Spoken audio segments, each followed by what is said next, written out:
2014 সালে চলা শুরু হয়। কাজ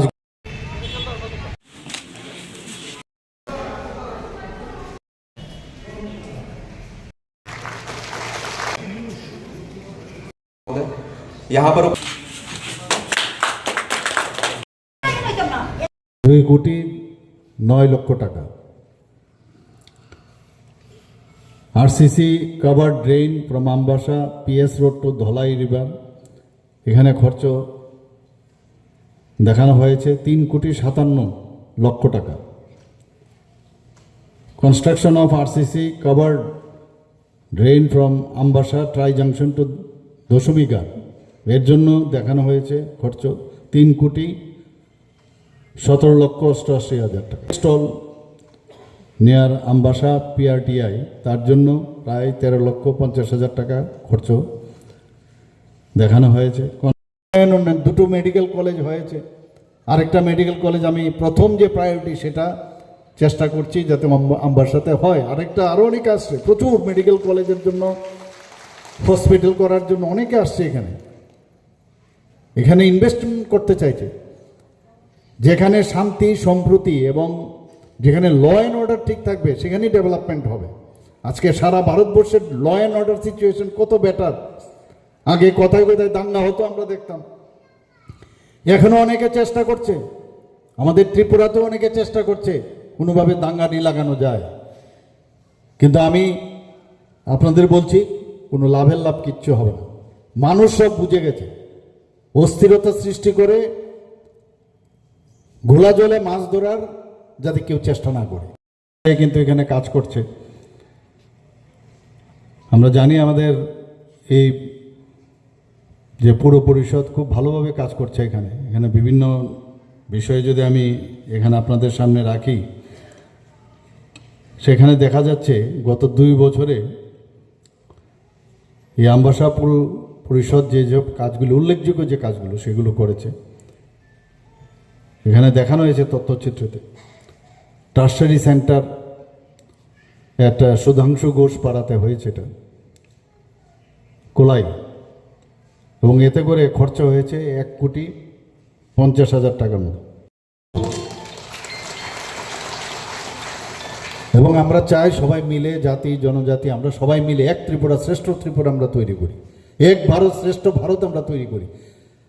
এত সুন্দর অ্যাক্টিস্ট পলিসিতে সারা এই অষ্টলক্ষ্মী প্রধানমন্ত্রী যে নাম দিয়েছে, একটা স্টেটের সাথে আরেকটা স্টেটের এত সুসম্পর্ক এখন হয়েছে। আগে বাউন্ডারি নিয়ে এক স্টেটের সাথে আরেক স্টেটের সমস্যা হতো। যখন আমি এনইসির মিটিং বা অন্য জায়গায় যখন আমাদের সমস্ত মুখ্যমন্ত্রীরা আমরা বসি, অনেক মুখ্যমন্ত্রীরা আমার বলেছেন, now as if we are in the streamline and we are all our friends. এটা কিন্তু আগে 2014 আগে কেউ এরকম ফিলিংই ছিল না। মাননীয় প্রধানমন্ত্রীজি বলছেন যে স্বচ্ছতা, যে কোনো বিষয়ে স্বচ্ছতা থাকলেই কিন্তু তার অ্যাকসেপ্টেন্সও থাকে, গ্রহণযোগ্যতাও থাকে। ডাবল ইঞ্জিনের সরকার আমরা বলি, সেই ডাবল ইঞ্জিনের সরকার আমাদের ত্রিপুরা সরকারও সেইভাবে কাজ করছে, যে কারণে মানুষের আমাদের উপর আস্থা এবং বিশ্বাসও এসছে। আমরা আগে দেখতাম খালি কথাই বলা হতো, কিন্তু কাজের বেলায় অষ্টরম্ভা। এখন যা আমরা বলি আমরা তাই করি এবং করার চেষ্টাও করি। আমাদের সরকার, সেটা মিউনিসিপ্যালিটি হোক, স্টেট গভর্নমেন্টই হোক, মিনি গভর্নমেন্টই হোক, সব জায়গার মধ্যে মানুষের আস্থা অর্জন করাটা ইম্পর্ট্যান্ট। অর্থাৎ যারা এখানে জনপ্রতিনিধি এসছেন তারা কিন্তু মানুষের ভোটের দ্বারা আমরা জনপ্রতিনিধি হই, সংখ্যাধিক্যের কারণে আমরা হয়েছে। এখানে যখন আমি আসলাম বলা হয়েছে যে সিআর মেশিন না থাকলে যারা ফ্র্যাকচার হয় তাদের সমস্যা হয়, রিডাকশন করে তাদের ইন্টারনাল ফিক্সেশন করাটা সমস্যা হয়। মানে হাড়গুলো যে এক জায়গায় ঠিক জায়গায় এসছে কি না তার সুবিধা না থাকলে, ওই মেশিন না থাকলে সম্ভব হতো না। সেটাও আমরা আমাদের ডিপার্টমেন্ট থেকে তার ব্যবস্থা করেছি। এখানে পরিমলবাবু বলেছেন যে মেডিকেল কলেজের বিষয়ে উনি আলোকপাত করার চেষ্টা করেছেন। দেখুন, আমাদের চেষ্টা কিন্তু আছে, আমরা বারবার আমি সব জায়গায় বলছি, এবং আমাদের কমিটমেন্ট ছিল যে এই ডিসি এলাকায় একটা মেডিকেল কলেজ আমরা করব। তা আমবাসার যে জায়গা তার মোটামুটি এয়ারমার্ক হয়েছে একটা মেডিকেল কলেজ খোলার জন্য। একটা প্রাইভেট সংস্থাও আমাদের কাছে এসছে, ওদের সাথে আমাদের মৌ হয়েছে। ওদেরকে বারবার বলছি যে আপনারা যেহেতু মৌ করেছেন, আমরা আপনাদের সামনে, আগে তো আমরা দেখতাম 70 দশকে অস্ত্রের ঝংকার, বোমাবাজি এগুলোই তো থাকতো, খুন সন্ত্রাস, ইলেকশন হলেই ইলেকশনের পর নির্বাচনোত্তর সন্ত্রাস দেখতেন কিনা আপনারা, এইগুলোই ছিল আগে। কিন্তু এইবার আপনারা দেখুন 2023-এ বারবার বলা হচ্ছে যে অশান্তি হবে, এমুক হবে তেমুক হবে, কিন্তু কিছুই তো হলো না। কোনো জায়গায় কোনো ধরনের অঘটনের কোনো ঘটনা আমাদের কানে আসেনি। এত সুন্দরভাবে ইলেকশন আমরা বারবার আমি বলে দিয়েছি, কোনো জায়গায় আইন শৃঙ্খলা অবশ্যই বজায় রাখতে হবে, কোনো জায়গায় কোনো গণ্ডগোল হলে আইনের কাজ করবে। এবং সবাই দেখলো আমাদের উপরে সে আস্থা আছে বলেই এই কারণে আবার পুনর্বার আমাদের সরকার এখানে প্রতিষ্ঠিত হলো। কিছুদিন আগে আপনারা দেখেছেন দুটো বিধানসভার এই সিপাহীজলা, সেখানে দায়িত্ব থাকে যে মানুষ যে কারণে ভোট দিয়ে আমাদের বসিয়েছে সেই জায়গায় তাদেরকে যাতে ওনাদের যে সমস্যাগুলো আছে সেই সমস্যা সমাধান আমরা করতে হবে।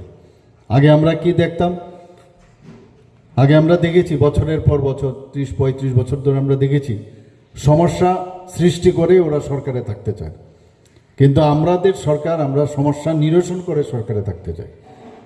সেইভাবে আমরা কাজ করছি। এখানে গত 2 বছরে রাস্তা নির্মাণ, রাস্তায় brick সোলিং, drain, footbridge, RCC culvert, নলকূপ খনন এবং ওয়াটার এটিএম চালু ইত্যাদি করা হয়েছে এখানে। এছাড়া আপনারা সবাই জানেন আমি কয়েকবার এখানে এসেছি, একবার নয়। এখানে হসপিটালের বিষয়ে আমাদের ডিএম সাহেব আপনাদের সামনে রেখেছেন। ইন্টারনেট আমাদের ভারতবর্ষের মধ্যে স্ট্রংগেস্ট, 3rd স্ট্রংগেস্ট ইন্টারনেট আমাদের। রেল লাইন এই আমবাসার উপর দিয়ে কোনোদিন ভেবেছেন আপনারা? আগরতলাতে রেল লাইন, সাবরুমে কোনোদিন ভেবেছেন? আমরা আগে যখন সে বাইরে পড়তে যেতাম, নমিনেশন পেয়ে যখন সেই কলকাতায় গিয়ে পৌঁছে দৌড়ে গিয়ে হাওড়াতে দৌড়ে তারপরে যেতাম। এখন এখান থেকে এক্সপ্রেস ট্রেন 17-18 মতো নতুন ট্রেন যাচ্ছে ডেইলি। আমরা এত সুন্দর সুন্দর ট্রেন, আজকেও আমি ট্রেনে এসেছি এখানে, ত্রিপুরার থেকে ট্রেন, রাজধানী এক্সপ্রেস, কাঞ্চনজঙ্ঘা এক্সপ্রেস মণিপুরে যাবে। এই যে অ্যাক্ট ইস্ট পলিসিতে কাজ করে চলছে কেন্দ্রীয় সরকার মোদিজির নেতৃত্বে। তথ্যচিত্র দেখানো হয়েছে। তাছাড়া ডিএম সাহেবও এখানে ওনার বক্তব্যতে যেটা আমরা দেখতে পেলাম যে আমবাসাতে কী কী ডেভেলপমেন্ট হয়েছে সেই বিষয়ে উনি ওনার জোরালো যে কাজগুলো এখানে করেছেন তার বক্তব্য এখানে রেখেছেন। আমরা সবাই জানি যে মাননীয় প্রধানমন্ত্রীজি সবসময় গ্যারান্টি দেন, এবং সেই গ্যারান্টির গাড়িও কিন্তু প্রথমেই ধলাই ডিস্ট্রিক্টে এসেছে। প্রথম 2টো ছিল, এর মধ্যে প্রথম ধলাইতে চলে এসছে, আমরা সবাই জানি। এবং সবসময় উনি বলেন গ্যারান্টির আবার গ্যারান্টি আমি দিচ্ছি। ডিস্ট্রিক্ট প্রথম যেটা আসে সেটা হচ্ছে ধলাই। এখানে যে কোনো বাজেটের আমরা যখন কোনো কথা বলি তখন 10 থেকে 15% এক্সট্রা দেওয়া হয়। ডিস্ট্রিক্ট অ্যাসপিরেশনাল ব্লক এর জন্য মাননীয় প্রধানমন্ত্রী বিশেষ করে এটার মধ্যে জোর দেন। জনজাতি অধ্যুষিত এলাকায় সবচেয়ে বেশি উনি জোর দেন, এবং সেইভাবে আমাদের সরকারও আমরা কাজ করছি। দেখুন 2022 সালে এই নতুন অফিস বিল্ডিং নির্মাণের কাজ শুরু হয়।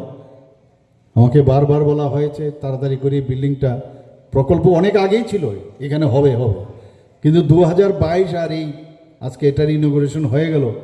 দেখুন অল্প সময়ের মধ্যে কমপ্লিট হলো, বললো টাকা ল্যাপস হয়ে গেছে। আমি বললাম অসুবিধা নেই, বাকি যে কাজটা আছে সেটাও আমি করে দেবো, কোনো সমস্যা নেই, পয়সারও অসুবিধা নেই। খালি ইচ্ছা থাকতে হবে, সৎ ইচ্ছা থাকলে সব হবে।